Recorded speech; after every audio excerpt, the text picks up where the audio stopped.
The Smoothie That Stole Everything, a New York true crime documentary.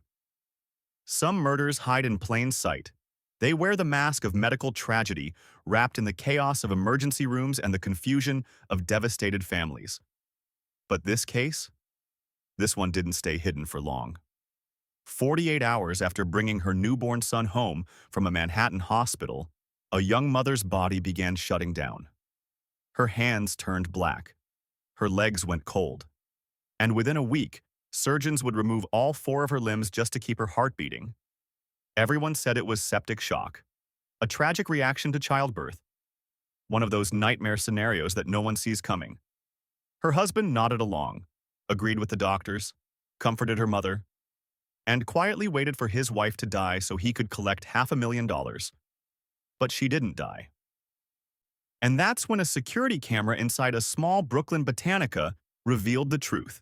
A truth so calculated, so cold-blooded, that it would rewrite everything everyone thought they knew about the man sleeping beside her. Welcome to True Crime Story HQ.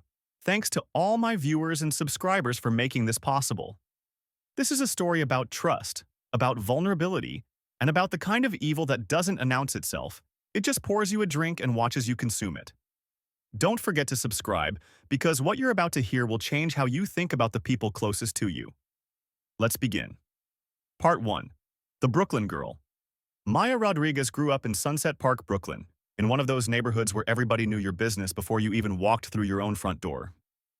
Third-generation Puerto Rican, raised in a three-bedroom apartment that somehow held her parents, two younger brothers, and her grandmother, who spoke more Spanish than English and made the best pernil in the entire borough.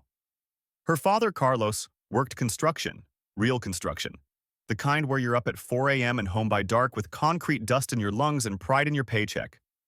Her mother, Sophia, taught 4th grade at PS 169, and their apartment smelled like sofrito every single Sunday without fail. Maya was the responsible one, the one who translated bills for her abuela, who made sure her brothers did their homework, who worked weekend shifts at the Key Food on 5th Avenue while finishing her associate degree at Kingsborough Community College. When Maya was 20, her father died on a job site in Midtown. Scaffolding collapse. Carlos Rodriguez was 51 years old, and he was gone before the ambulance could navigate Manhattan traffic to reach him. The family fractured in ways that don't show up on death certificates. Sophia stopped teaching for a semester because she couldn't stop crying long enough to face her students. Maya's brothers started cutting school. And Maya? Maya did what she always did. She held everyone together. She handled the insurance paperwork. She argued with the construction company's lawyers. She picked up extra shifts and postponed her education and swallowed her own grief because everyone else's took up too much space. Her mother would later say that Maya grew up too fast after Carlos died, that she learned to put herself last, that she became so good at being needed that she forgot how to need anything for herself. After finishing her dental hygiene degree, Maya landed a job at a pediatric practice in Park Slope, one of those places where parents paid premium prices for their kids to get fluoride treatments and leave with organic lollipops. She loved it, loved the kids, loved making them laugh when they were scared, loved being the person who made scary things feel safe. She got her own studio apartment in Bushwick, small but hers. She sent money home to her mother every month. She dated here and there, but nothing stuck. Nothing felt real. Until the summer of 2016, when a friend dragged her to a rooftop barbecue in Williamsburg, and she met Marcus Chen. Part 2. The Man with the Plan. Marcus Chen was the kind of guy who made you feel like you were the only person in the room, even when you weren't. 28 years old, good-looking in that deliberate way, always dressed just right, always smelling like expensive cologne, always knowing exactly what to say to make you laugh or feel seen. He worked in pharmaceutical sales, or at least that's what he told people. Drove a leased BMW he couldn't really afford. Lived in a studio in Long Island City with a view of the Manhattan skyline that made it seem like he'd made it, even though he was drowning in credit card debt nobody knew about. Maya's friends didn't trust him immediately. Too smooth, too polished. The kind of guy who remembers your favorite drink after one conversation but forgets to text you back for 3 days. But Maya saw something different. She saw a man who seemed ambitious, who talked about building something real. who paid attention to her in ways that made her feel chosen after years of choosing everyone else first. Her mother met Marcus twice before voicing concerns, carefully, the way mothers do when they don't want to overstep. "Mija, are you sure about him? He seems, I don't know, like he's performing." Maya assured her she was fine. She was 26 years old. She'd survived losing her father, putting herself through school, supporting her family. She knew what she was doing.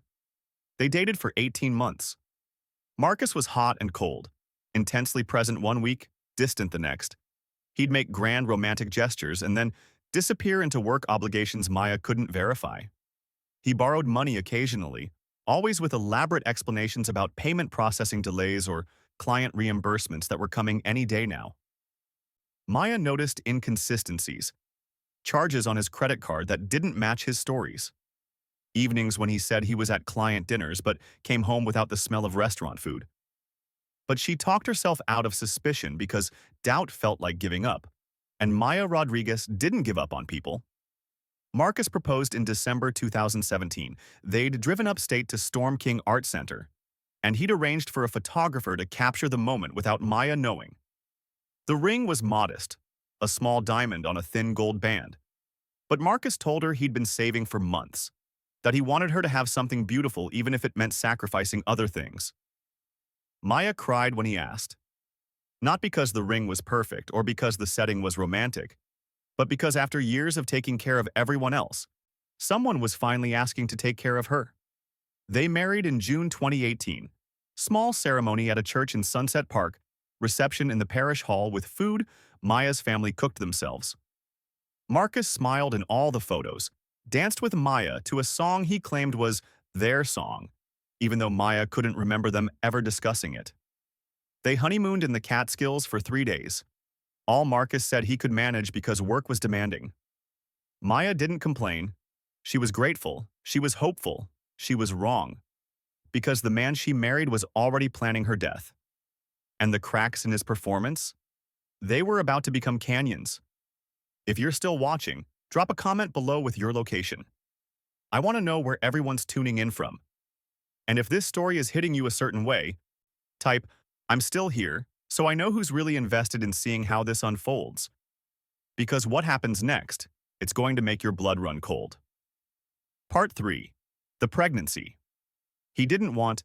The first year of marriage revealed who Marcus Chen really was, and it wasn't the man Maya thought she'd committed her life to. The affection he showed in public evaporated in private. He was present at family gatherings, attentive when friends visited, always ready with his arm around Maya and that easy smile. But alone, in their Astoria apartment, he was someone else entirely. Cold, distracted, resentful. Arguments started small. Maya would suggest they start saving for a house, and Marcus would snap that she worried too much about money, that she needed to relax and trust him. She'd noticed transactions on their joint account that didn't make sense. $200 at some boutique in Soho, $350 at a restaurant in Tribeca, and when she asked, Marcus would accuse her of being controlling, of not appreciating how hard he worked. Maya, trained by a lifetime of keeping peace and avoiding confrontation, would apologize, would convince herself she was overreacting, would push down the instinct telling her something was wrong. By summer, Marcus was working late most nights. Client dinners, he said, networking events, building relationships that would lead to bigger commissions. Maya accepted this, even though she noticed Marcus rarely came home smelling like food, rarely had stories about these supposed clients, rarely seemed to bring in the money these events should have generated. She focused on her own work. Spent evenings with friends or visiting her mother in Sunset Park, tried not to calculate how many nights she was sleeping alone in their bed. And then, October 2018, Maya discovered she was pregnant. She took the test on a Saturday morning while Marcus was still sleeping, watched the 2 lines appear, and felt joy so overwhelming she sat on their bathroom floor and wept. She'd wanted to be a mother for as long as she could remember, had spent her whole life taking care of people, and now she'd have a child of her own. Someone to love completely. Someone who would be hers. When Marcus woke up and she told him, his face went through expressions too fast to interpret. surprise, then something that looked like panic, then a smile that didn't reach his eyes. "Wow," he said, hugging her with arms that felt stiff. "That's okay. We're having a baby." Not, "I'm so happy," or "This is amazing." Just, "Okay," Maya told her mother that afternoon, barely able to contain her excitement. Sophia was thrilled, immediately planning how they'd convert Maya's old bedroom into a nursery when the baby visited, what colors to paint, whether they should find out the gender. Marcus came to dinner that night, and Sophia watched him carefully. Noticed how he sat apart from Maya on the couch, how he checked his phone constantly, how he changed the subject every time someone mentioned baby-related expenses or childcare plans. After they left, Sophia called her sister and said, "Something's wrong with that man. He didn't look happy about this baby at all." What neither of them knew was that Marcus's debt had reached $38,000 by November. Credit cards maxed out, minimum payments juggled like a shell game, collection agencies starting to call. His sales numbers were terrible, barely enough to keep his job, nowhere near enough to pay his bills. The pregnancy felt like a noose tightening. Another mouth to feed. Another financial obligation he couldn't meet. Another person depending on him when he could barely keep himself afloat.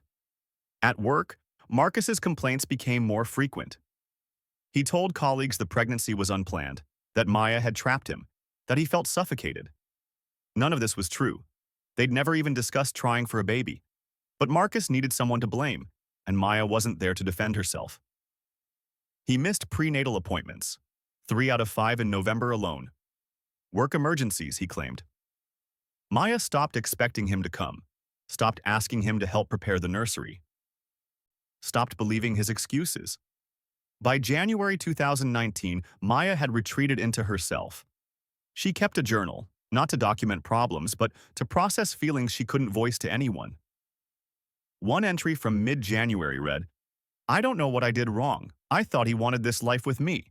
Now it feels like I'm building everything alone, and he's just watching from a distance, waiting for it to collapse. I'm so tired of pretending everything's okay when it's not. I'm so tired of being strong when all I want is for someone to be strong for me."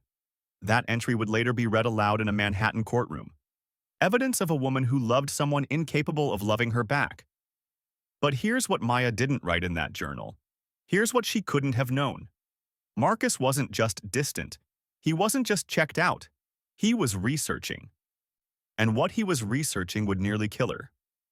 We're just getting started, and I need to know you're still with me. If this story is grabbing you, hit that like button right now.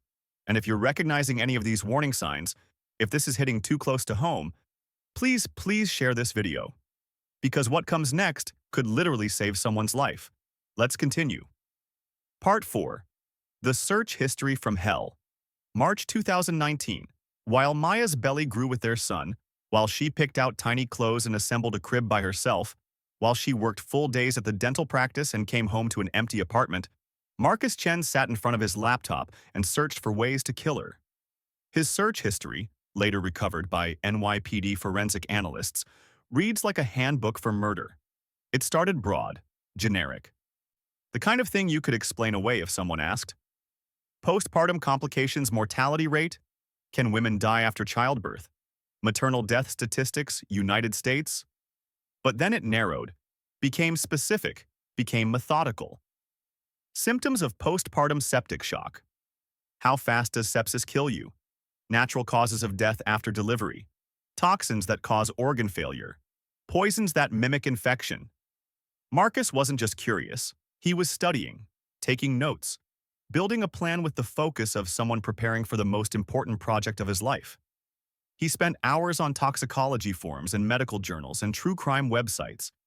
He read case studies of accidental poisonings, studying timelines and symptoms and how investigators did or didn't discover the truth. He became particularly interested in amatoxin, the deadly compound found in death cap mushrooms. The research revealed a pattern that appealed to him.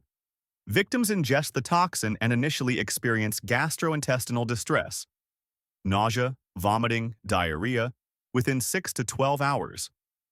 Then comes a deceptive recovery period where symptoms seem to improve, where victims think the worst is over. And then, 48 to 72 hours after ingestion, catastrophic liver and kidney failure hits like a freight train. Multi-organ collapse, septic shock, death. The timeline was perfect. Distance between ingestion and critical symptoms. A buffer period where no one would connect his actions to Maya's collapse.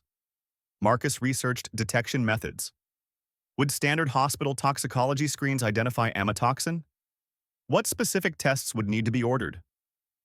The answers were encouraging from his perspective.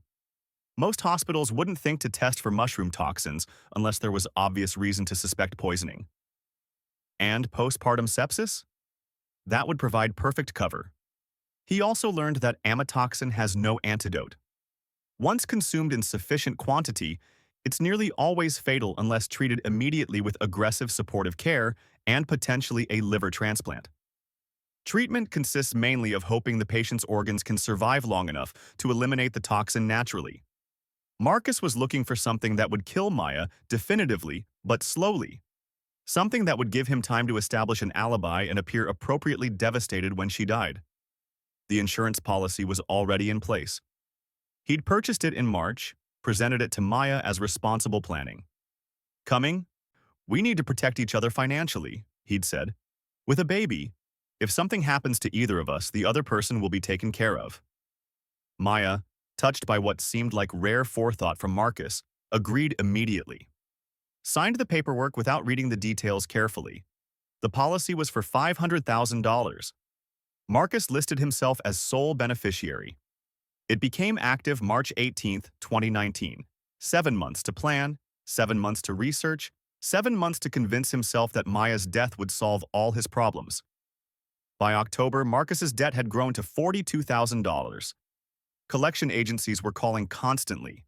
His job performance was so poor that his manager had placed him on a performance improvement plan, corporate speak for, "You're about to be fired." Marcus was drowning. And he'd decided the only way to save himself was to let Maya drown first. Part 5. The Brooklyn Botanica. October 4th, 2019. Marcus Chen walked into Race's Botanica, a small shop tucked on a side street in Bushwick, sandwiched between a Dominican hair salon and a bodega with the best mango in the neighborhood. The shop was run by an elderly woman named Señora Carmen, 73 years old, born in Mayagüez, Puerto Rico, practiced in traditional medicine and spiritual healing.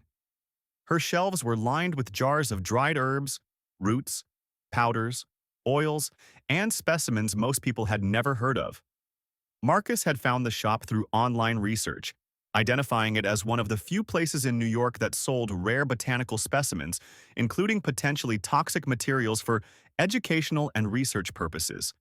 He'd visited once before, 2 weeks earlier, posing as someone interested in ethnobotany and traditional remedies, asking general questions, observing, planning.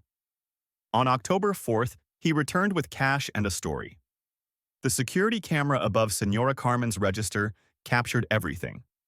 Marcus approached the counter, smiled that easy smile, and asked about Death Cap mushroom powder.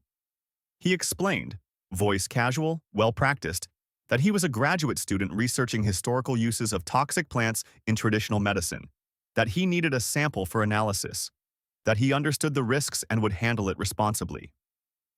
Señora Carmen studied him for a long moment.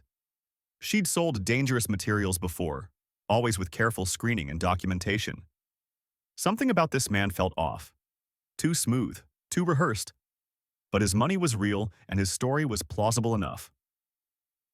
She retrieved a small container of dried Death Cap mushroom powder from her restricted inventory, placed it on the counter. Explained that this was enough to kill several people if ingested, that it was for educational purposes only, that she needed him to sign a liability waiver acknowledging the purchase and accepting full responsibility for its use. Marcus signed without hesitation, used his real name, arrogant or stupid or both, paid $95 in cash, accepted the small paper bag containing the powder, thanked Señora Carmen, and left. The camera captured his face clearly. The timestamp documented exactly when the transaction occurred. The audio recorded Marcus claiming he needed the mushroom powder for academic research. That footage would later become Exhibit A in the prosecution's case. Undeniable proof that Marcus Chen purchased the exact toxin found in Maya's blood, exactly 10 days before she was poisoned. But on October 4th, Marcus believed he'd covered his tracks. He stored the powder in his car's locked glove compartment and waited. Waited for Maya to give birth. Waited for the right moment. Waited to turn his plan from research into reality. If you're feeling a chill right now, you're not alone. This is the point where everything shifts from maybe he's just a bad husband to this man is actively planning murder. And if you think it can't get worse, keep watching, because what happens next is going to break your heart. Make sure you're subscribed because the second half of this story is even more intense. Part 6. The Birth of Caleb. October 14th, 2019, 3 a.m. Maya Rodriguez woke to a sensation she'd been anticipating and dreading in equal measure. Her water breaking, soaking through her pajamas and the sheets beneath her. She reached over and shook Marcus awake. "It's time," she said, voice steady despite the fear threading through it. "We need to go to the hospital." Marcus sat up slowly, disoriented, taking several seconds to process what she was saying. When he finally turned on the lamp, his face showed something Maya couldn't quite interpret. Not excitement, not fear, just resignation, like he was acknowledging that events were now in motion he couldn't stop. They drove from Astoria to Mount Sinai Hospital on the Upper East Side, where Maya had attended all her prenatal appointments. The drive took 30 minutes through empty pre-dawn streets, Maya timing contractions on her phone while Marcus drove in silence, his hands tight on the steering wheel. At the hospital, a nurse met them with a wheelchair. Maya was processed through intake quickly, her medical history already in the system, her room assignment predetermined. Marcus followed behind, carrying the overnight bag Maya had packed weeks ago, setting it in the corner without unpacking or asking what she needed. Labor progressed through the morning. Maya's mother, Sophia, arrived by 6:30 a.m., having taken the subway from Brooklyn the moment she got Maya's text. She held her daughter's hand through contractions, offered ice chips and encouragement, told Maya how strong she was, how soon she'd meet her baby. Marcus sat in a chair across the room, scrolling through his phone, occasionally looking up when Maya made sounds of pain, but never approaching the bed, never asking what he could do. The labor nurse noticed, made a note in her chart. Father minimally engaged during labor. Mother supported primarily by maternal grandmother. 14 hours later, at 5:23 p.m., after 40 minutes of pushing that left Maya sobbing and exhausted, a baby boy entered the world with a strong cry and perfect APGAR scores. They named him Caleb Carlos Rodriguez Chen, the middle name honoring Maya's father. For the first 2 days of his life, everything seemed normal. Caleb nursed well, slept in typical newborn patterns, passed all his screening tests. Maya recovered without complications, stable vitals, moderate bleeding, uterus contracting properly.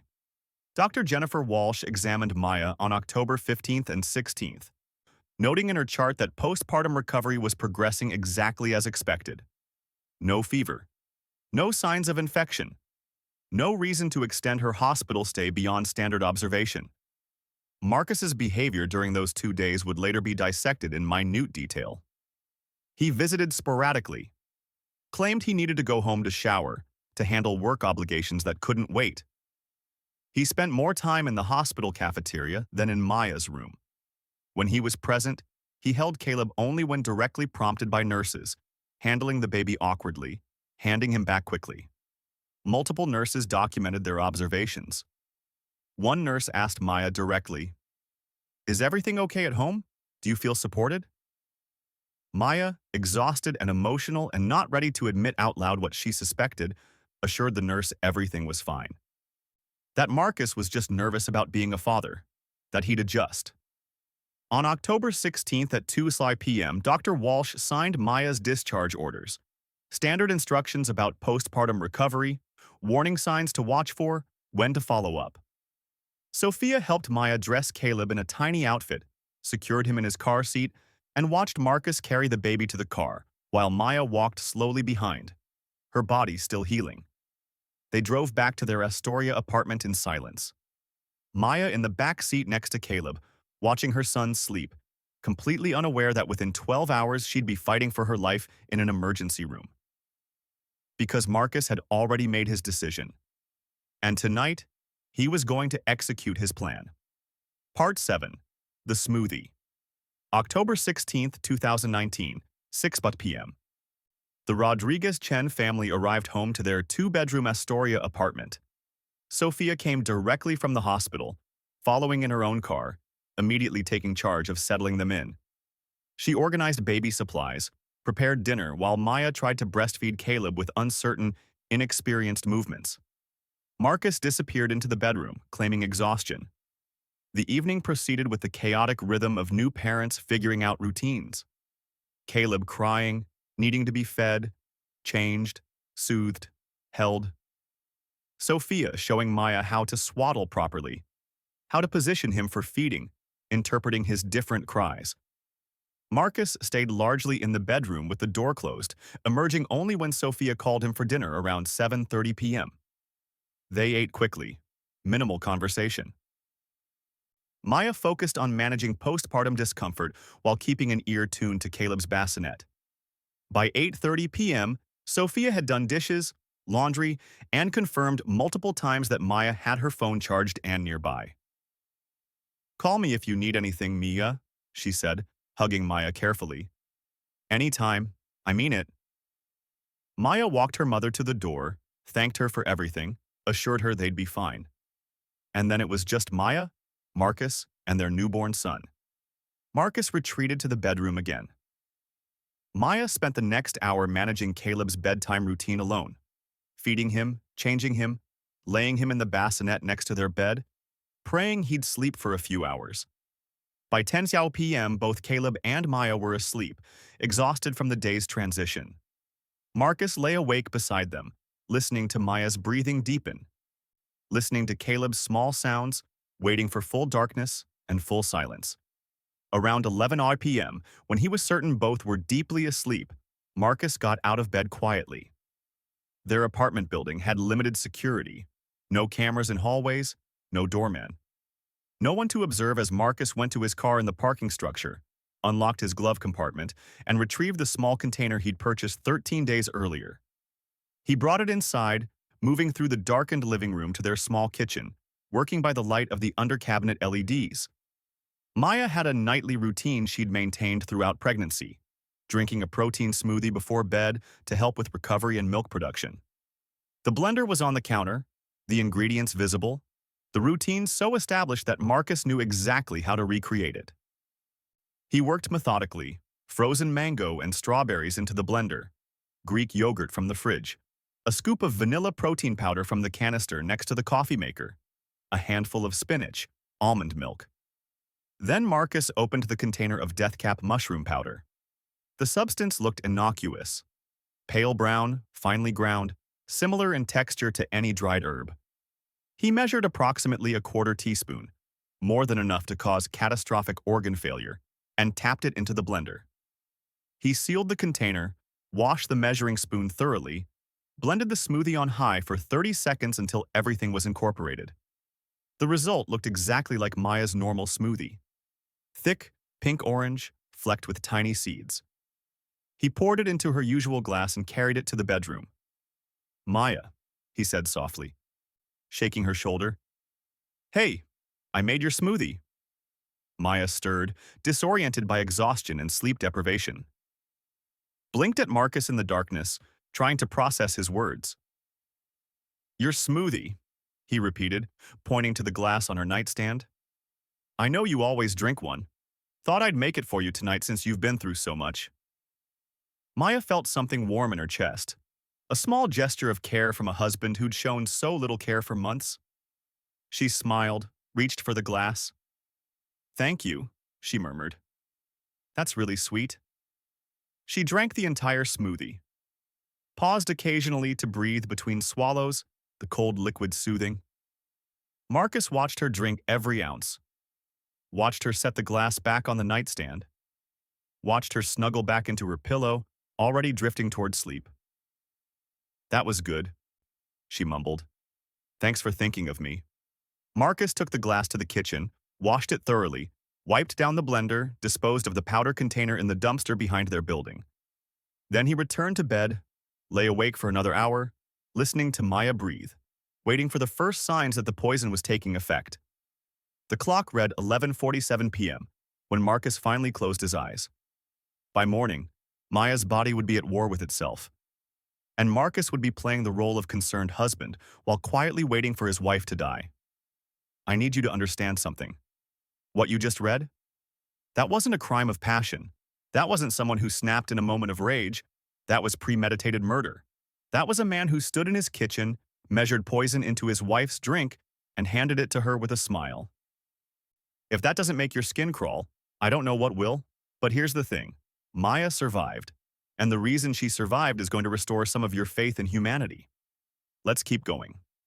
Part 8. 12 Hours. October 17th, 2019 began like any morning in those early days of parenthood. Which is to say, it began before dawn with Caleb's cries. Maya woke around 5:30 a.m., her body moving on autopilot despite crushing exhaustion. She lifted Caleb from his bassinet, positioned him for nursing while fighting to keep her eyes open. Marcus slept through the feeding. Or pretended to. At first, Maya felt normal. Just tired, just sore from delivery, just overwhelmed by new motherhood.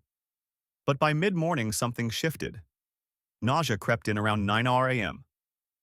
Subtle at first, just vague queasiness she attributed to exhaustion and hormonal changes. Marcus left for work around that time, kissing her forehead in a gesture that might have seemed affectionate if she hadn't noticed how quickly he pulled away. "Call if you need anything," he said. Hollow words from someone who rarely answered. The nausea intensified through the morning. By 11 a.m., Maya was leaning over the bathroom sink, deciding whether she was actually going to vomit or if the sensation would pass. It didn't pass. By noon, she was actively sick, throwing up everything in her stomach until nothing remained but bile, her body heaving with contractions that made her incision site ache. She tried calling Marcus, got voicemail, left a message saying she wasn't feeling well. No response. She tried to convince herself this was normal. Lots of women felt sick after giving birth. Hormones, exhaustion, dehydration, nothing to worry about. But her body knew better. By 1 p.m., the nausea had been joined by severe abdominal pain. Sharp, persistent cramping that felt different from postpartum uterine contractions. It radiated across her entire belly in waves that made her curl up on the bathroom floor because she couldn't stand upright. She was trying to care for Caleb between bouts of illness, feeding him when he cried, changing his diaper with shaking hands, laying him in his bassinet and praying he'd stay content because she didn't have the strength to hold him anymore. When she called Marcus again at 2:30 p.m., he finally answered. Background noise suggested he wasn't at work. Music, voices, the ambient sound of a cafe or bar. "What's wrong?" he asked, impatient. "I need you to come home," Maya said, voice weak. "Something's not right. I can't stop throwing up and my stomach hurts so bad." Marcus made an annoyed sound. "Have you called your doctor?" "They said it could be normal postpartum stuff, but Marcus, it's getting worse." "Probably just stress and exhaustion. Take some Tylenol. Try to rest." "Please," Maya whispered. "I really need you." Silence. Then, "Fine. I'll come home." He arrived around 4 p.m., 90 minutes later, walking into a scene of Maya on the couch looking pale and sweaty, Caleb crying in his bassinet, the apartment smelling like sickness. "Did you call the doctor again?" Marcus asked, maintaining distance. "They said to monitor it, to come in if it gets worse." "Well, has it?" Maya nodded, tears streaming down her face. Not just from physical pain, but from the reality of how alone she was in this, how her husband was standing 6 feet away, asking questions like he was inconvenienced when she felt like she was dying. "I think something's really wrong, Marcus." He suggested waiting a bit longer, seeing if it improved. Maya, too exhausted to argue and conditioned to trust her husband's judgment, agreed. Marcus left again around 5:30 p.m., said he needed to pick up medicine for her, didn't return for 2 hours. And when he did, he had no medicine, just excuses. By 7 p.m., Maya knew she was in serious trouble. Her fever had spiked to 101.4. She was having difficulty focusing, her thoughts scattered, her vision occasionally blurring. Her breathing had become rapid and shallow.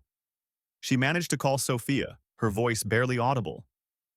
Sophia heard the fear in her daughter's voice and didn't hesitate. "Mom, I need you.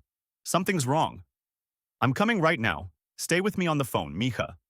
25 minutes later, record time from Sunset Park to Astoria, Sophia burst through the door, took one look at Maya, and made an executive decision. "We're going to the hospital. Marcus, help me get her to the car." They drove to Mount Sinai's ER, Sophia navigating through evening traffic with growing panic as Maya's condition visibly worsened in the passenger seat beside her. Marcus followed in his own car with Caleb. By the time they reached the ER entrance at 7:52 p.m., Maya was barely conscious. Her skin clammy and pale, her blood pressure crashing, her body shutting down. The triage nurse took one look at her vital signs and called a code. Maya Rodriguez was rushed into a trauma bay where a team of ER physicians began fighting to save her life, throwing every intervention they had at a crisis they didn't yet understand. Because postpartum sepsis doesn't usually hit this fast, doesn't cause this much damage this quickly. Something else was happening, something that wouldn't be identified for another 8 days, by which time Maya would have lost everything. Part 9. The Amputations. October 17, 2019, 11:30 p.m.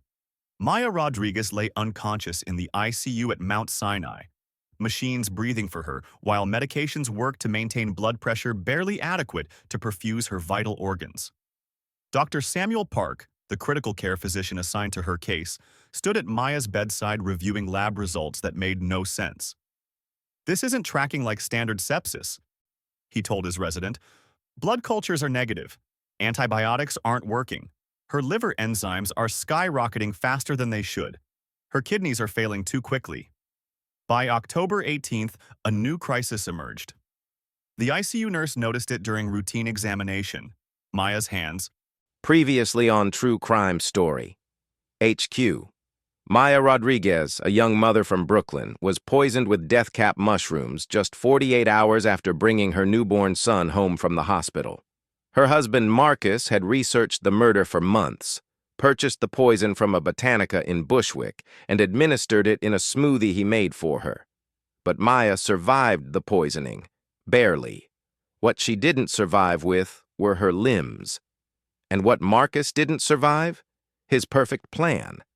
Because what he didn't know, what he couldn't have known, was that someone was watching, someone who would unravel his entire scheme with footage from a device he never knew existed. Welcome back to True Crime Story HQ. If you haven't watched Part 1, stop right now and go watch it. This won't make sense without context, and trust me, you need to see how we got here.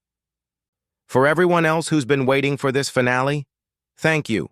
Your comments, your theories, your support, it means everything. Let's finish this story, because the truth is more twisted than anyone imagined. Part 10. The Crash. October 18th, 2019, 3:47 a.m. Maya Rodriguez's body was destroying itself from the inside out. Dr. Samuel Park stood at her bedside in Mount Sinai's ICU, watching monitors that told a story he didn't want to believe. Her blood pressure required 3 different vasopressor medications to maintain. Her liver enzymes had reached levels he'd only seen in acute poisoning cases. Her kidneys had stopped filtering entirely. But the blood cultures showed nothing. No bacteria, no infection source that explained this catastrophic collapse. "Run an extended tox screen," Dr. Park ordered his resident. "Everything. Heavy metals, organic compounds, botanical toxins, everything you can think of." The resident looked confused. "You think this is poisoning?" "I think this woman came in here perfectly healthy 48 hours postpartum and now she's in multi-organ failure. That's not normal sepsis. That's toxin exposure." By dawn, a new horror emerged. The ICU nurse checking Maya's extremities found her hands cold, mottled, pulseless. Same with her feet. Blood flow to her limbs had decreased to levels incompatible with tissue survival. Dr. Park confirmed what the nurse suspected. Maya's circulation was failing catastrophically. Gangrene was setting in. And if they didn't intervene immediately, the resulting infection would kill her even if they managed to treat whatever was causing her current crisis. The family meeting happened in a small conference room at 7 a.m. Sophia sat across from Dr. Park and a hospital social worker. Marcus stood against the wall, arms crossed, face carefully neutral. "Mrs. Rodriguez," Dr. Park began gently, "Maya's extremities are dying. Blood flow has stopped to the point where tissue death has begun. We need to amputate both hands, both feet, or the necrotic tissue will cause systemic infection that will kill her." Sophia broke down immediately, sobbing into her hands. Marcus stayed silent. "Do you understand what I'm saying?" Dr. Park asked Marcus directly. Marcus nodded. "Do whatever you have to do." The words were appropriate, but something about his delivery felt wrong to everyone in that room. Too calm, too rehearsed, like he'd been expecting this. The first surgery happened October 18th at 2 p.m. Orthopedic surgeon Dr. Lisa Chen removed both of Maya's hands at mid-forearm level. 4 hours of painstaking work to preserve viable tissue while removing everything that had already died. The second surgery followed the next day, both legs below the knee. Another 5 hours in the OR. When it was over, Maya Rodriguez had survived, but the woman who woke up would never be whole again.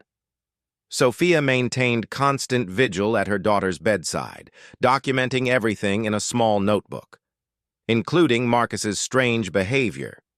She wrote down his arrival times, departure times, how he never asked questions about Maya's prognosis, how he never cried, how he sat in Maya's room scrolling through his phone, typing messages to someone, smiling occasionally at responses. "Something is wrong with him," Sophia whispered to her sister over the phone one evening. "He's not acting like a husband whose wife just lost her limbs. He's acting like he's waiting for something else to happen."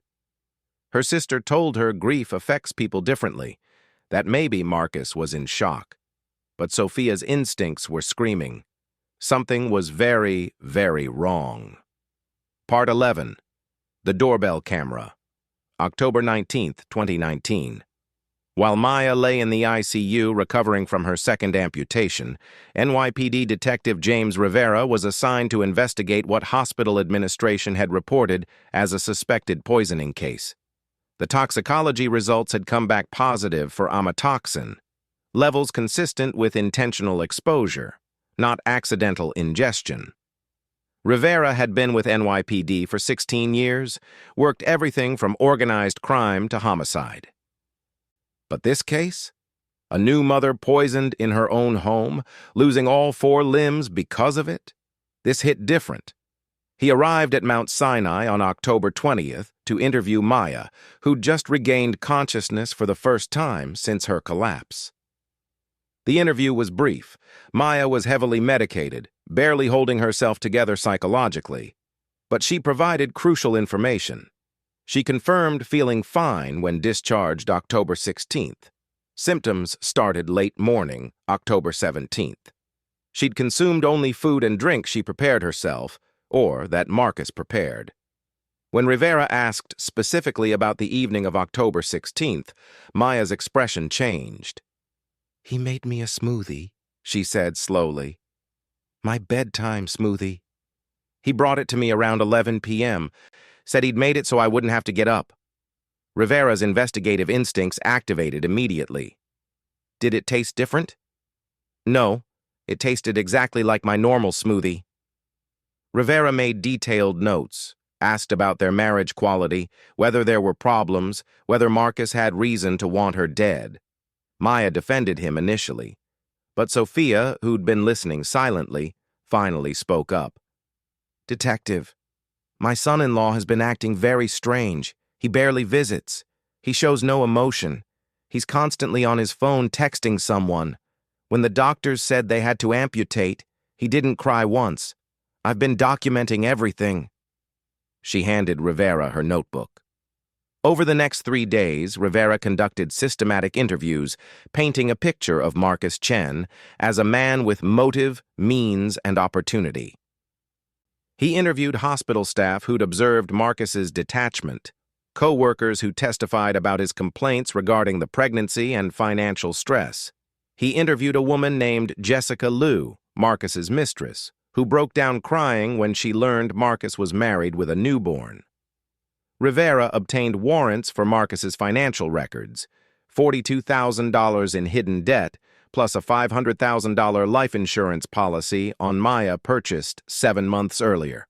On October 23rd, forensic analysts recovered Marcus's search history, months of deleted searches about poisons, toxins, postpartum complications, and specifically amatoxin and death cap mushrooms. Rivera now had motive. He had opportunity. He had evidence of premeditation, but he still needed to prove means, to find physical evidence connecting Marcus to the actual poison. That's when he started checking Botanicus. Part 12. The Footage. October 26, 2019. Detective Rivera walked into Races Botanica on a side street in Bushwick with a photo of Marcus Chen and a specific question. Senora Carmen recognized him immediately. "Oh yes, I remember that man. He bought death cap mushroom powder about 3 weeks ago, October 4th, I think. Said it was for research." Rivera's pulse quickened. "Do you keep records?" She produced a liability waiver dated October 4th, 2019, signed Marcus Chen in clear handwriting. "Do you have security cameras?" Rivera asked. Senora Carmen pointed to the small dome camera above her register. "Everything saves for 90 days. Rivera obtained a warrant within hours. The footage was pristine, high-definition color with audio. They watched Marcus enter the shop at 2:47 p.m. on October 4th, watched him examine the death cap powder container, heard him claim he needed it for toxicology research, watched him sign the waiver, pay cash, and leave with the poison. This was it. Definitive proof Marcus Chen purchased the exact toxin found in Maya's blood 12 days before she was poisoned. Rivera contacted the Manhattan DA's office on October 28th with his complete evidence package. The prosecutor authorized arrest on October 30th. They scheduled it for early morning November 2nd at Marcus's workplace. But here's where the story takes a turn nobody saw coming. Because while Rivera was building his case against Marcus, another detective was investigating something else entirely. Something that would blow this case wide open. Part 13. The Neighbor. Detective Sarah Kim worked a different unit, domestic violence. On October 25th, she'd been following up on a separate case in the same Astoria building where Maya and Marcus lived. She was canvassing neighbors, asking about a domestic dispute reported 2 months earlier, when she spoke to Mrs. Eleanor Vance, a 71-year-old retiree who lived directly across the hall from the Chen apartment. "Oh, I don't know anything about that other couple," Mrs. Vance said. "But if you're asking about trouble in this building, you should look into 4B, the Chen apartment." Detective Kim's attention sharpened. "Why?" "Because I've been worried about that young woman for months. The husband, Marcus. He's been bringing another woman to the apartment during the day when his wife is at work. And then there's what I saw on my Ring doorbell." Kim felt something shift. "What did you see?" Mrs. Vance pulled out her phone, navigating to her Ring app. "I installed this 6 months ago after someone stole packages from our hallway. It records everyone who passes my door, which includes everyone going to or from apartment 4B. She pulled up footage from October 16th, around 11:15 p.m. The video showed Marcus leaving his apartment, walking down the hallway, exiting the building. Timestamp, 11:17 p.m. Then, 12 minutes later, Marcus returning, walking back down the hallway, carrying something in his hands. Something small, a container of some kind, stopping at his door, looking both ways down the hallway before entering. Timestamp, 11:29 p.m. "I thought it was odd," Mrs. Vance said. His wife had just come home from the hospital with a new baby that day. Why was he leaving at 11 p.m. and coming back with something? It looked, I don't know, suspicious. Kim felt her heart racing. Mrs. Vance, I need you to preserve this footage and not mention it to anyone. I think it might be connected to a very serious case. She immediately contacted Detective Rivera. Part 14. The Second Camera. When Rivera watched Mrs. Vance's Ring doorbell footage, he knew immediately what he was seeing. Marcus leaving the apartment at 11:17 p.m. on October 16th, going to his car to retrieve the poison from his glove compartment. Marcus returning at 11:29 p.m. carrying the poison container, going inside to prepare the smoothie. Maya had told Rivera Marcus gave her the smoothie around 11 p.m. This footage corroborated her timeline perfectly and proved Marcus had retrieved something from outside the apartment immediately before making that smoothie. But Mrs. Vance had more. My camera records motion in the hallway 24/7, she explained. It's all here. Rivera obtained a warrant for all footage from September through October. What they found was devastating. September 18th, 2:14 p.m. Marcus entering his apartment with a woman who was not Maya. The woman leaving at 5:47 p.m., adjusting her clothes.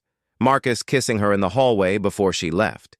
This happened 17 times between September and October, always during hours when Maya would be at work. October 4th, 3:23 p.m.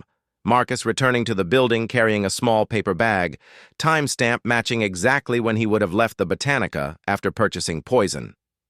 October 14th. Multiple clips of Maya and Marcus coming home from the hospital with baby Caleb. Maya looking exhausted but happy. Marcus looking detached, checking his phone constantly. October 15th, 9:47 a.m. Marcus leaving for work, but timeline analysis would later prove he never went to his office that day. October 16th. The smoking gun footage of Marcus retrieving something at 11:17 p.m. and returning 12 minutes later. But here's the twist nobody expected. October 17th, 7:14 a.m. A different camera captured something crucial. Mrs. Vance wasn't the only tenant with a Ring doorbell. Mr. David Park in apartment 4D had one too. And his camera faced a different angle, one that captured the building's back stairwell. October 17th, 7:14 a.m. That camera caught someone unexpected creeping down the back stairs. Jessica Liu, Marcus's mistress. Part 15. The Accomplice. When Detective Rivera pulled Jessica Liu's phone records, the story came together in horrifying detail. Jessica hadn't just been Marcus's affair partner, she'd been his accomplice.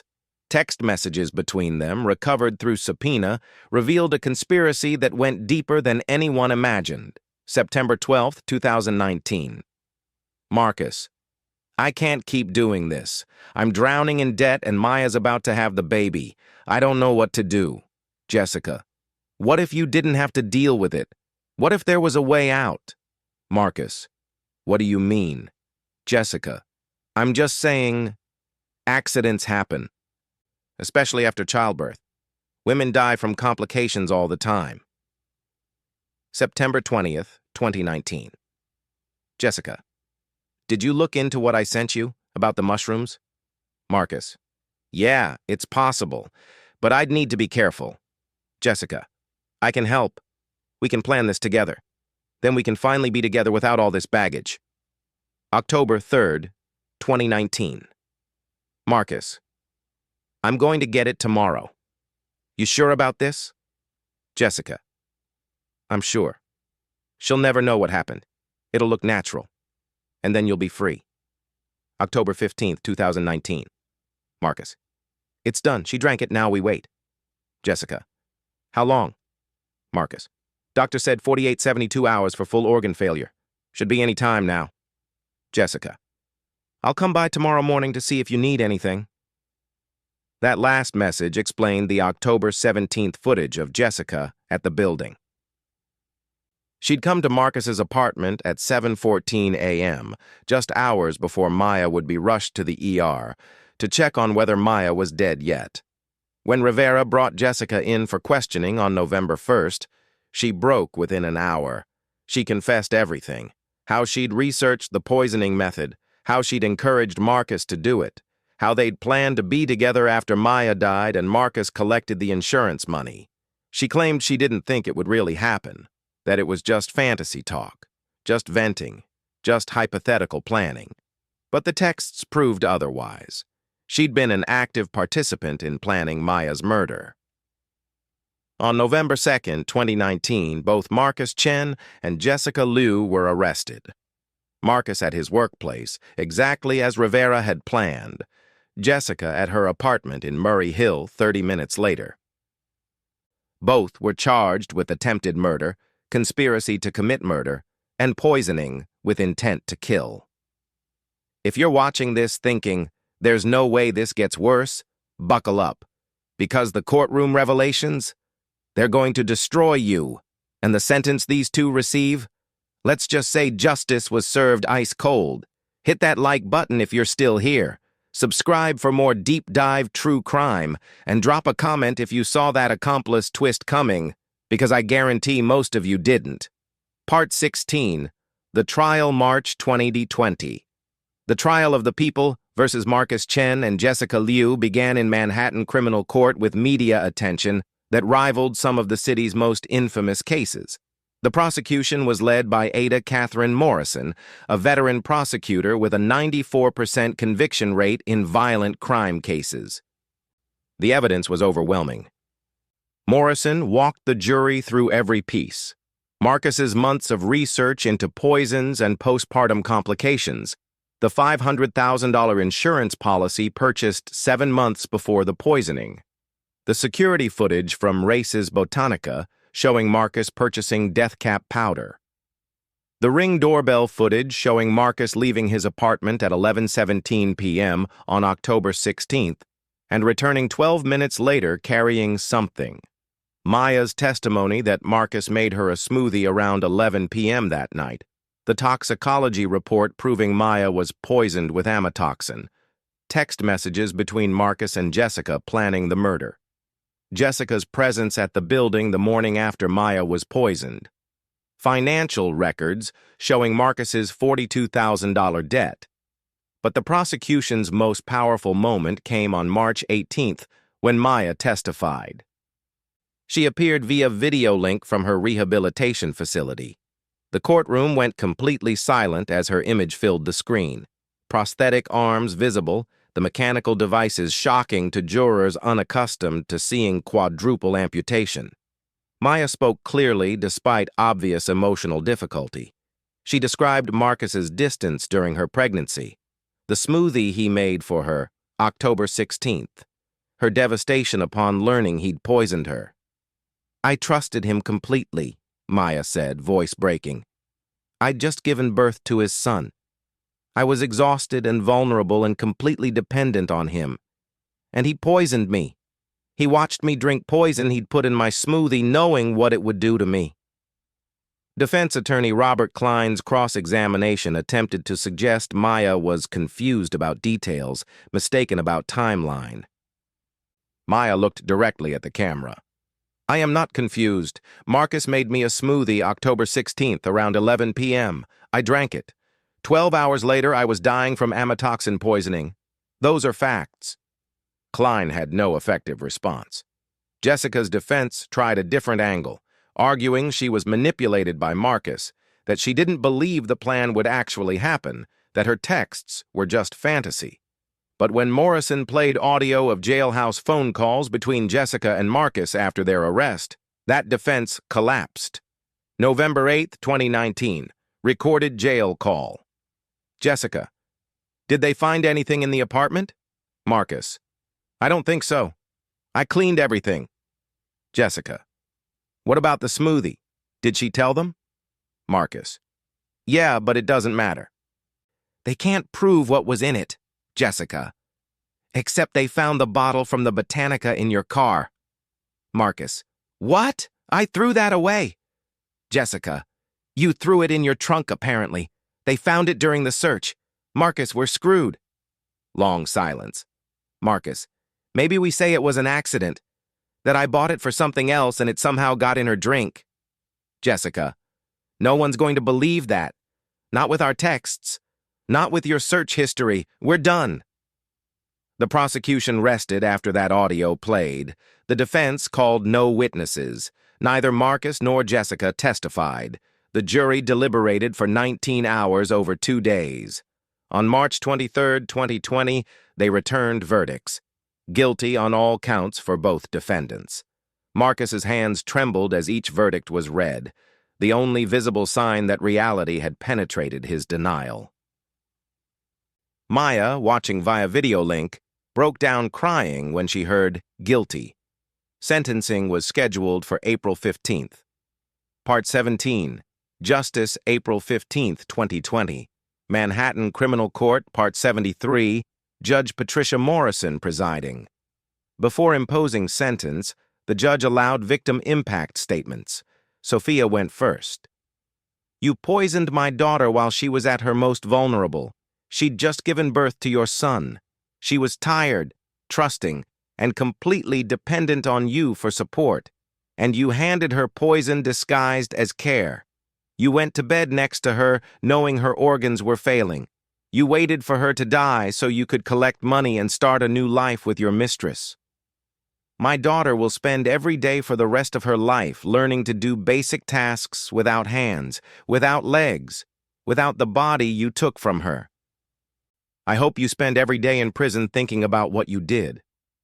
Maya's statement was read by Ada Morrison. I loved you.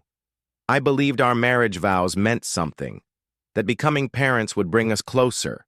Instead, you saw me as an obstacle, as something standing between you and money you wanted. You tried to kill me while I was recovering from childbirth. You poisoned me and let me believe I was dying from medical complications when I was dying because of you. I survived, but I'll never be whole again. I'll never hold my son's hand, never feel his fingers wrap around mine, never run or dance or do thousands of things I took for granted. I hope this haunts you. Both of you. Every single night. Jessica's statement was brief. I'm sorry. I was caught up in something I didn't fully understand. I made terrible choices that I'll regret forever. I ask for mercy. Marcus declined to make a statement. His attorney advised him silence was his best option. Judge Morrison's sentencing was methodical and harsh. Marcus Chen. Attempted murder in the first degree. Life in prison without possibility of parole. Conspiracy to commit murder. 25 years consecutive. Poisoning with intent to kill. 25 years consecutive. Insurance fraud. 10 years consecutive. Jessica, LIU. Conspiracy to commit murder. 20 years consecutive. Attempted murder as accomplice.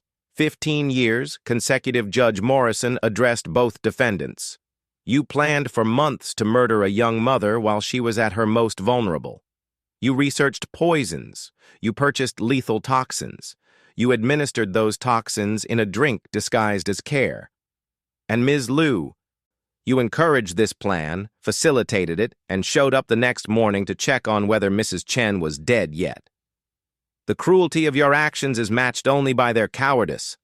You showed no remorse as Mrs. Chen suffered, no humanity as her limbs died and had to be amputated, no conscience as she woke up to a body irrevocably destroyed by your actions. This court finds that maximum consecutive sentences are warranted. You will both spend the rest of your functional lives in prison. Court is adjourned. Marcus was led away to Rikers Island, where he'd await transfer to upstate maximum security. Jessica broke down sobbing as bailiffs led her away. Maya watched from home, finally allowing herself to believe that justice had been served. Part 18. After Marcus Chen, Rikers Island, Sing Sing, Correctional Facility. Marcus was transferred to Sing Sing in June 2020, placed in protective custody after threats from inmates who'd read about his crime. In prison hierarchy, men who harm women and children occupy the lowest rung. He filed appeals. Every single one was denied. His conviction was airtight, supported by video evidence, text messages, search history, witness testimony, and scientific proof. In 2022, a journalist interviewed Marcus for a book about the case. Asked if he felt remorse, Marcus gave an answer revealing he still hadn't accepted full responsibility. "I regret how things turned out. Maya didn't deserve what happened, but I was dealing with financial pressure and mental health issues. I made bad decisions in a bad place mentally." Never once did he say, "I poisoned my wife. I tried to murder her. This is my fault." Prison psychologists noted narcissistic personality traits, inability to empathize, and persistent externalization of blame. His mother issued a public statement after conviction saying she didn't recognize the man her son had become, that she grieved for Maya and Caleb, that she couldn't support Marcus's actions. That rejection affected Marcus deeply. He writes occasional letters to family members who rarely respond. He has no visitors, no phone calls, no connection to the outside world beyond prison walls. He will die in prison.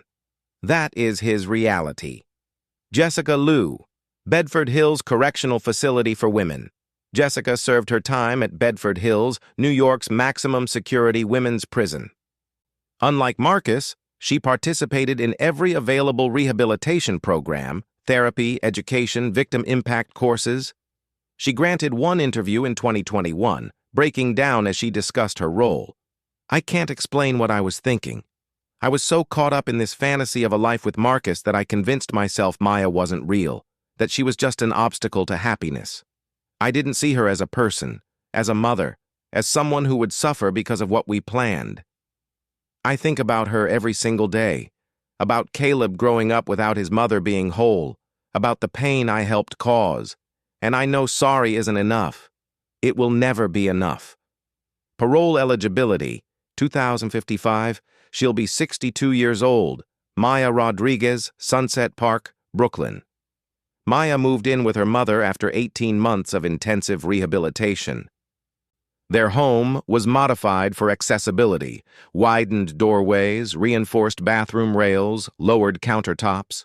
Managing prosthetic limbs requires constant maintenance. Phantom limb pain wakes her some nights, her brain still sending signals to body parts that no longer exist. But Maya survived, and survival means building new definitions of normal.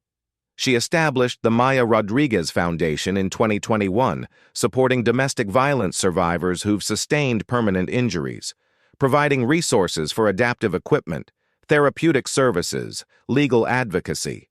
She speaks publicly now about her experience, partnering with domestic violence organizations to educate about warning signs. Evil doesn't always announce itself. Sometimes it looks like your husband, sounds like wedding vows, comes wrapped in daily routine.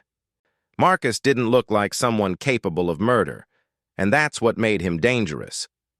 Her message to anyone recognizing warning signs in their relationships: if someone you love shows sudden personality changes, becomes secretive about finances, seems resentful about your relationship or children, pulls away emotionally while maintaining superficial normalcy, trust your instincts, ask questions, seek help. Don't assume love will protect you, because sometimes the person you love most is the person planning to hurt you worst. Caleb, age 5, as of 2024. Caleb Rodriguez is being raised by Maya and Sophia. He knows his mother's story in age-appropriate terms, that she was very sick after he was born, that doctors had to remove her limbs to save her life. The full truth, that his father poisoned his mother, will come when he's older. When Maya and her therapists determine he's ready to understand. Marcus's parental rights were terminated following conviction. He is prohibited from contact with Caleb by court order. Caleb calls his grandmother Mommy and calls Maya Mommy. He's learning that different doesn't mean less, that strength comes in forms beyond physical ability, that surviving something terrible doesn't define you unless you let it. The Ring doorbell. Mrs. Eleanor Vance still lives across the hall from what used to be the Chen apartment, now occupied by a young couple with no knowledge of what happened there. Her Ring doorbell is still active, still recording everyone who passes. She says she'll never delete the footage from October 2019, that it's backed up in 3 places, that it saved Maya's life by helping prove what Marcus did. "I'm just glad I had it," she tells visitors.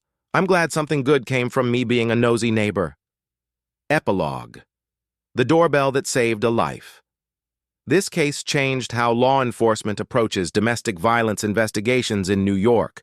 NYPD now routinely canvasses for doorbell cameras and neighborhood surveillance when investigating suspicious injuries or deaths in domestic settings. It changed hospital protocols. Mount Sinai and other NYC hospitals now mandate extended toxicology screening for unexplained postpartum organ failure, a policy change that has since identified 3 additional poisoning cases. It changed how we think about trust and vulnerability. Maya's story reminds us that danger doesn't always look dangerous, that evil can hide behind wedding vows and baby showers and smoothies made with love. But it also reminds us that justice exists. That technology, a simple doorbell camera, can be the difference between murder and accountability. That survival is possible even after unimaginable loss.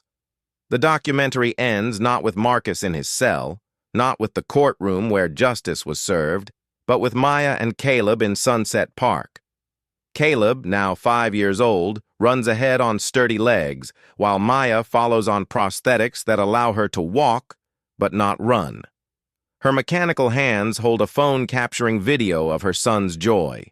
The image is simultaneously heartbreaking and hopeful, a reminder that survival means carrying forward despite loss, that motherhood persists even when the body bearing it has been changed forever, that Caleb's laughter exists because Maya fought to stay alive when death might have been easier. Resources. If you or someone you know is experiencing domestic violence, National Domestic Violence, Hotline, 1-800-799-7233, NYC Domestic Violence, Hotline, 1-800-621-4673, HOPE. Maya Rodriguez Foundation, www.mayarodriguezfoundation.org. Thank you for watching this 2-part documentary. Thank you for bearing witness to Maya's story. Thank you for understanding that true crime isn't entertainment, it's education, it's warning signs, it's survival strategies. If this impacted you, please share it. Please subscribe. Please remember that the person sleeping beside you should be your safest place, not your greatest danger. Stay safe, stay aware, and never ignore your instincts. October 2027. Maya Rodriguez sits in her Sunset Park home, prosthetic hands resting on the kitchen table, where she once sat with her father doing homework as a child. The house Sophia bought has been modified, widened doorways, reinforced railings, lowered countertops, but it still smells like sofrito on Sundays. Caleb is 12 now, in the living room doing homework, occasionally glancing at his mother to make sure she's okay. He knows the anniversary is hard.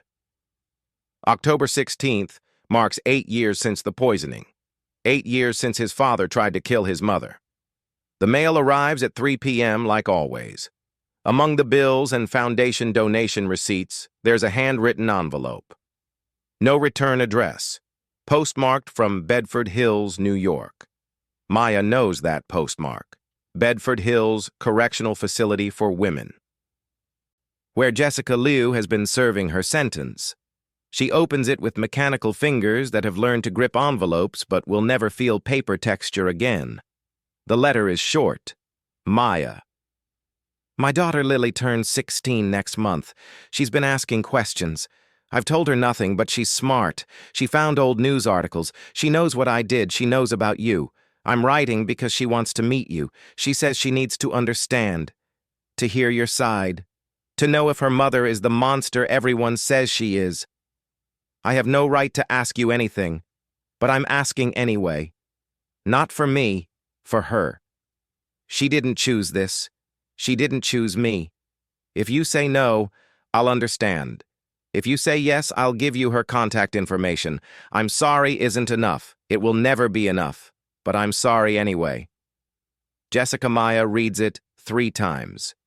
Sophia, who still lives here, who still makes sure Maya and Caleb are never alone with their trauma, walks into the kitchen and sees her daughter's face. What is it, mija? Maya hands her the letter. Sophia reads it. Her face hardens. No, absolutely not. You don't owe that woman or her daughter anything. She's 16, Mom. So? You don't have to fix everyone. You don't have to carry everyone's pain. Maya looks at the letter again. What if someone had talked to Marcus when he was 16, before he became what he became? What if someone had shown him what consequences look like? This isn't your responsibility. Neither was surviving, but I did it anyway. Sophia sits down heavily. If you do this, you do it safely, supervised, public place, and I'm coming with you. Maya nods. I wouldn't have it any other way. P. November 3rd, 2027. A Starbucks in Midtown Manhattan, neutral territory. Maya arrives with Sophia. They sit at a corner table with a clear view of the entrance. Maya wears long sleeves despite the prosthetic arms being visible at the wrists. Old habit. Self-protection. At 2 p.m. exactly, a teenage girl walks in. Lily Lou is 16 but carries herself older. Asian American, her mother's features softened by whoever her father was. Dark hair pulled back, backpack slung over one shoulder, eyes scanning the room until they land on Maya. She knows immediately. Everyone knows Maya Rodriguez when they see her. The prosthetics are unmistakable. Lily walks over slowly. Mrs. Rodriguez? Maya nods. Call me Maya. This is my mother, Sophia. Lily sits down across from them, careful, like she's approaching a wounded animal. Thank you for meeting me. I wasn't sure you would. I wasn't sure I would either, Maya admits. But your mother's letter said you had questions, so ask them. Lily pulls out a worn notebook. Inside are printed news articles, trial transcripts, timelines written in teenage handwriting, trying to make sense of adult evil. I need to know if my mother is a murderer, Lily says quietly. The news says she planned it with Marcus Chen, that she encouraged him, that she came to check if you were dead. But she tells me she was manipulated, that she didn't know what she was doing, that she was in love and stupid. Maya takes a slow breath. Your mother sent text messages to Marcus encouraging him to poison me. She researched methods with him. She knew I was pregnant. She knew I'd just given birth. And yes, she came to our apartment the morning after I was poisoned to see if I was dead yet. Lily's hands tremble slightly. So it's true. It's true. Then why did she only get 35 years when Marcus got life? Sophia answers this one, her voice hard. Because she cooperated.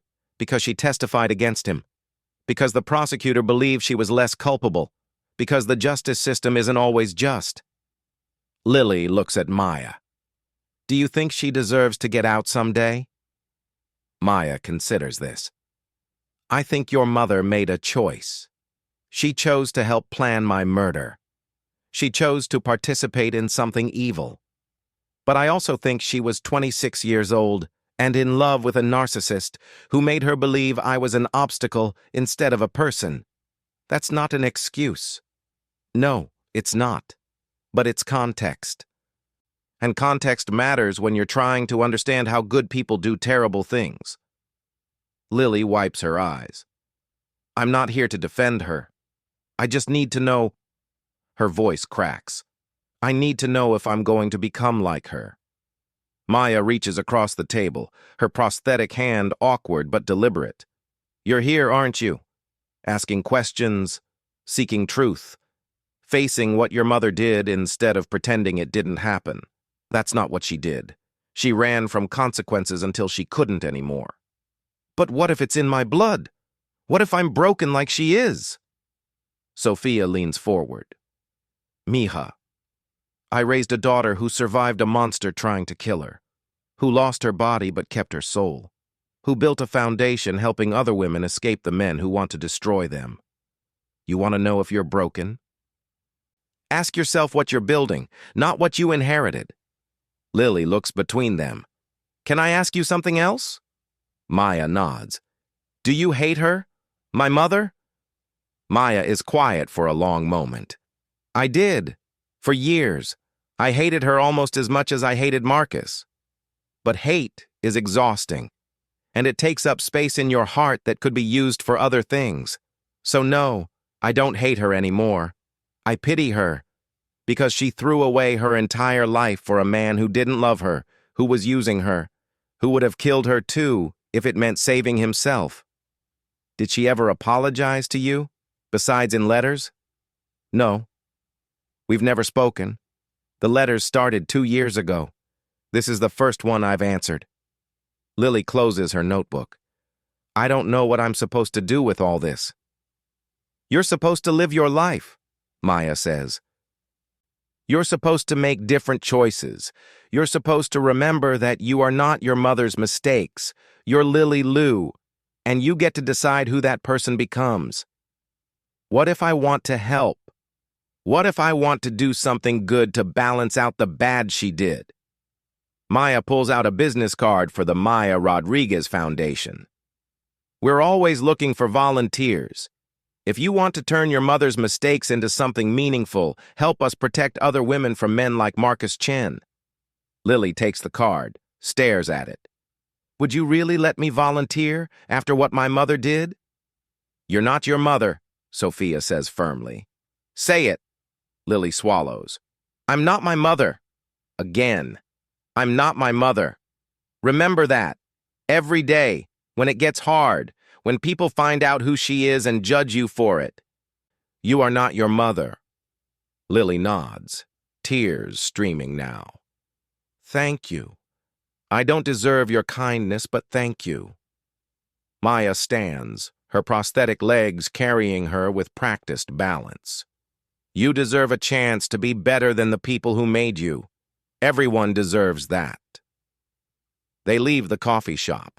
Lily watches them go, a woman who survived the unsurvivable and the mother who never stopped fighting for her. December 2027. Lily shows up at the Maya Rodriguez Foundation office in Brooklyn every Saturday. At first, Maya's staff is skeptical. They know who Lily's mother is. They know what Jessica did. But Maya made the call. Give the girl a chance. Lily starts with filing, data entry, answering phones, the boring work that keeps nonprofits running, but she's good at it, meticulous, careful, and she listens. She listens to the women who come through the foundation's doors, women fleeing abusive partners, women rebuilding lives after violence, women learning to trust again. One Saturday in January 2028, a woman comes in with 2 black eyes and a broken wrist. Her boyfriend found out she was planning to leave. He beat her unconscious. She woke up in a hospital and ran. Lily helps her fill out the intake forms. Coordinates emergency housing. Calls the foundation's legal partner about restraining orders.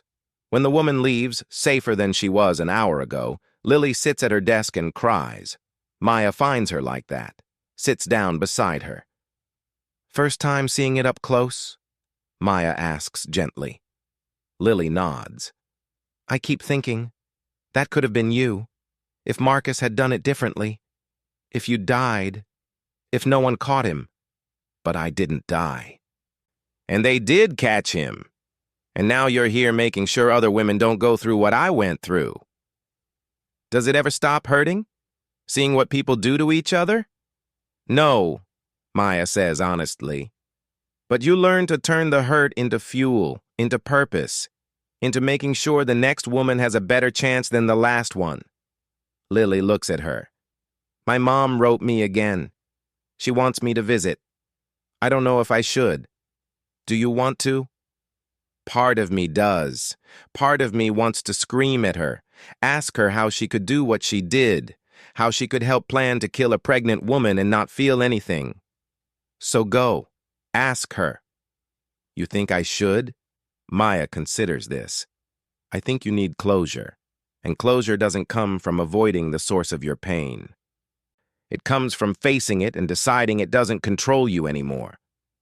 Will you come with me? Maya goes very still. To see Jessica? Yes. I know it's asking too much. I know you don't owe me anything, but I don't think I can face her alone. And I think... Lily's voice cracks. I think she needs to see what she did. Not in a letter, not in a transcript. She needs to see you. Sophia would say no. Sophia would say Maya has given enough, sacrificed enough, suffered enough.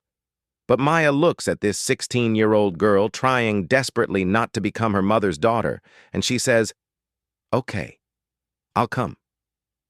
February 14th, 2028. Valentine's Day. The irony is not lost on anyone. Maya and Lily drive to Bedford Hills Correctional Facility in Sophia's car. Sophia insisted on coming too. "You're not facing that woman without me," she'd said.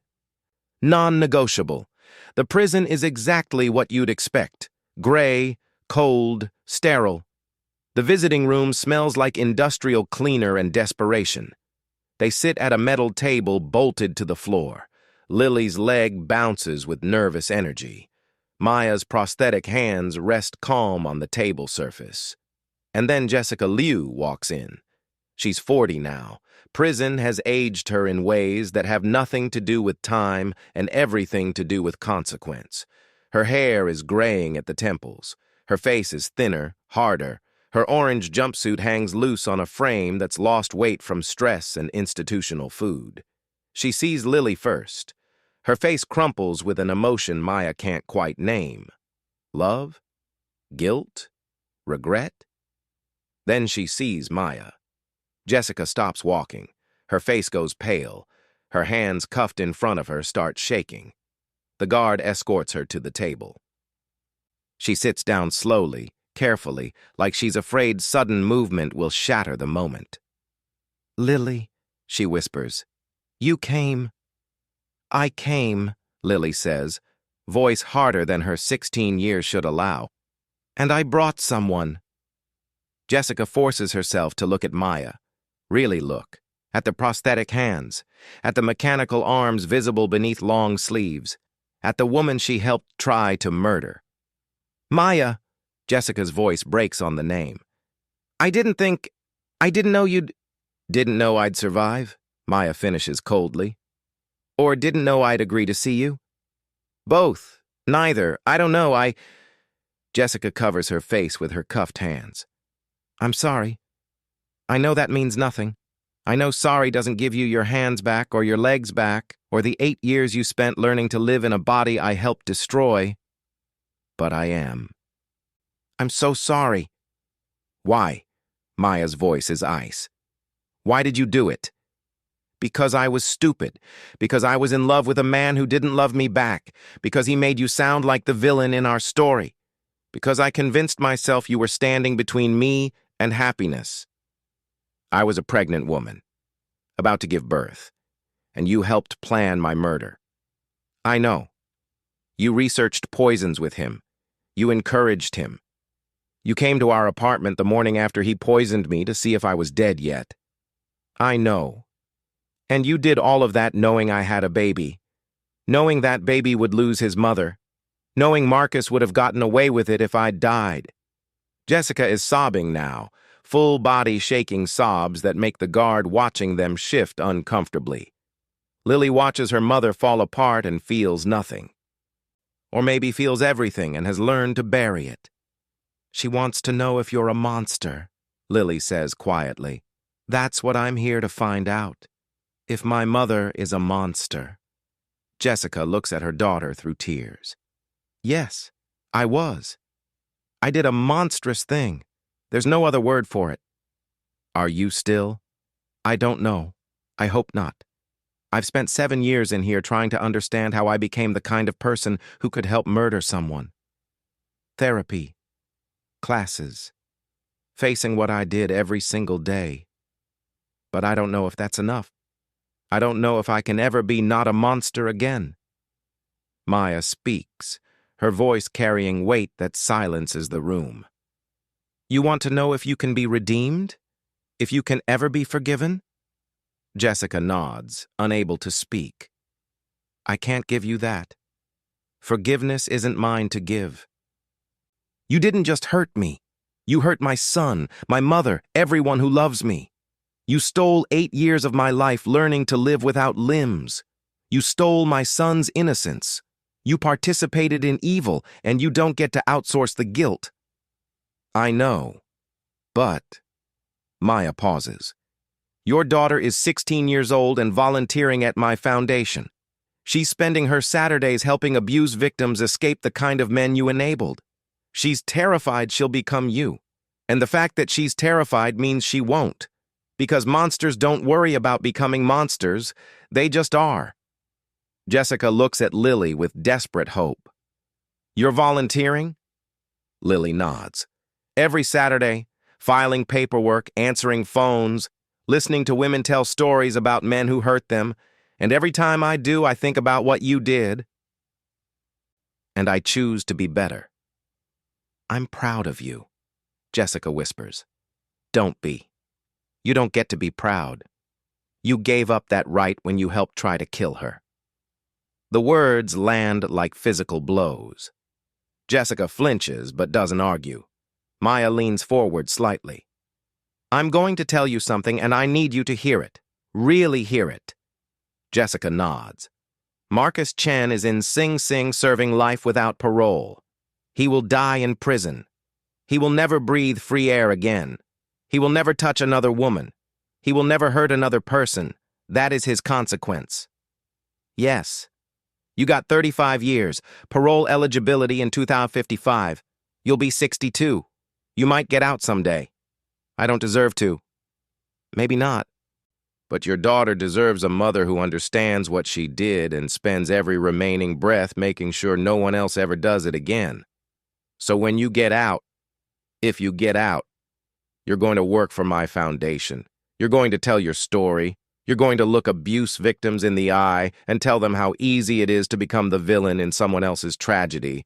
You're going to make your pain useful. Jessica stares at Maya like she's witnessing a miracle she doesn't deserve. You'd let me work for you? I'd put you to work. There's a difference. You don't get redemption. You earn it every day for the rest of your life. And maybe, 20 years from now, when you've spent 2 decades helping women escape monsters, you'll have paid back a fraction of what you owe. Why would you give me that chance? Maya glances at Lily. Because your daughter asked me to. Because breaking cycles of violence means giving people chances to be better than their worst moments. Because I survived to make sure the next woman doesn't have to. And that includes making sure the women who hurt me learn to stop hurting others. The visiting hour ends. A guard signals time's up. Jessica stands slowly. Looks at Lily. I love you. I know I don't have the right to say it, but I do. I know, Lily says, but love isn't enough. It's what you do with it that matters. Jessica nods. Looks at Maya one last time. Thank you, for Lily, for this, for not giving up on the possibility that people can change. Don't thank me, Maya says. Prove me right. They watch Jessica shuffle back to her cell block, orange jumpsuit disappearing into the gray institutional maze. In the car driving back to Brooklyn, Lily is quiet for a long time. Finally, she says, Do you really believe people can change? Or were you just saying that to give her hope? Maya looks out the window at the Hudson River sliding past. I believe people can choose to be better. Whether they actually become better is up to them. Your mother has 27 more years to figure out which one she'll be. And me? You? Sophia reaches back from the driver's seat and squeezes Lily's hand. You're already better. You chose truth over comfort, accountability over excuses. You're going to be okay, mija. Lily cries then. Not the desperate sobs of her mother, but the quiet tears of someone who's been carrying weight they can finally put down. When they get back to Sunset Park, Maya makes the decision that will define the next chapter of her life. She's going to write a book, not a victim memoir, not a true crime sensation, but a manual for survival, for women trapped in relationships with men who are slowly poisoning them, literally or metaphorically, for mothers raising daughters of abusers, for anyone trying to break cycles of violence. And she's going to ask Lily to help her write it. Because the best revenge isn't destroying your enemies. It's turning their children into allies. It's transforming pain into purpose. It's surviving so thoroughly that your story becomes armor for the next person who needs it. October 2029. 2 years after the coffee shop meeting. 10 years after the poisoning. Maya stands at a podium in a Brooklyn bookstore. Her book, Poisoned Trust, Breaking Cycles of Violence, sits on tables throughout the room. The crowd is packed. Abuse survivors, domestic violence advocates, journalists, and in the front row, Lily Liu, 18 now, about to start college, planning to major in social work. Maya reads from the final chapter. 10 years ago, my husband tried to kill me. His mistress helped him plan it. I survived, but I lost my hands and legs. I lost the body I was born into. I lost the ability to hold my son the way mothers are supposed to hold their children. But I didn't lose myself. 7 years later, the mistress's daughter walked into my life asking if monsters can change, and I realized the answer isn't about them. It's about us, about what we do with the pain they inflict. About whether we let it poison us from the inside or whether we transform it into something that saves the next person. This book is for every woman who's been poisoned by lies, by violence, by love twisted into weapon. You are not your trauma. You are not the worst thing that happened to you. You are the survivor who gets to decide what comes next. And to the children of the people who hurt us, you are not your parents' mistakes. You are the possibility of breaking cycles. You are the hope that maybe, just maybe, this generation chooses better. The applause is thunderous. After the reading, Lily approaches with her own copy of the book. Will you sign it? Maya takes it, scrawls her signature with practiced prosthetic precision, and writes, "For Lily, who proved that the best revenge is raising warriors from the daughters of our enemies. Keep choosing light." Lily reads it and hugs Maya carefully, mindfully, the way you hug someone whose body has been through war. "Thank you," Lily whispers, "for seeing me instead of my mother. Thank you for giving me a reason to believe people can change." They pull apart. Sophia appears with Caleb, who's 14 now and taller than his mother. He's read the book, knows his father's story, knows his mother's survival, and he's chosen to carry it with pride rather than shame. "Mom," he says, "Diane from the foundation says Channel 5 wants to interview you. Something about the book hitting the bestseller list." Maya smiles. "Tell them yes, but only if they interview Lily too." Lily's eyes widen. "Me? Why?" "Because your story matters too. Because you're proof that we don't have to inherit our parents' evil. Because somewhere out there is another kid with a parent in prison wondering if they're doomed to become a monster, and they need to hear from you that the answer is no." That night, Maya sits in her backyard in Sunset Park. Caleb is inside doing homework. Sophia is making dinner. The smell of sofrito drifts through the open kitchen window.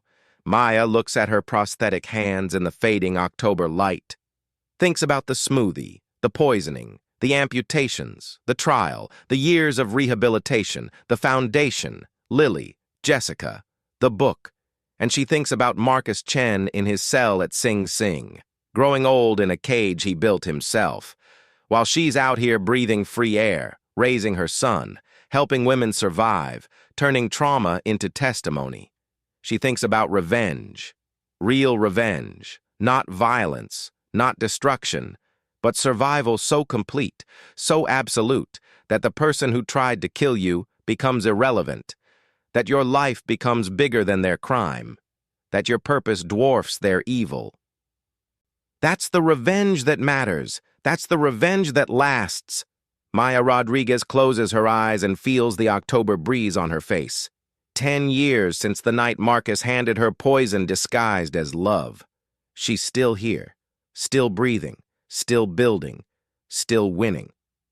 And somewhere in Bedford Hills, Jessica Liu sits in her cell, reading Maya's book, understanding for the first time what redemption actually costs. And somewhere in Sing Sing, Marcus Chen grows older and smaller and more forgotten every day, while the woman he tried to kill becomes immortal. That's not justice. That's better than justice. That's victory.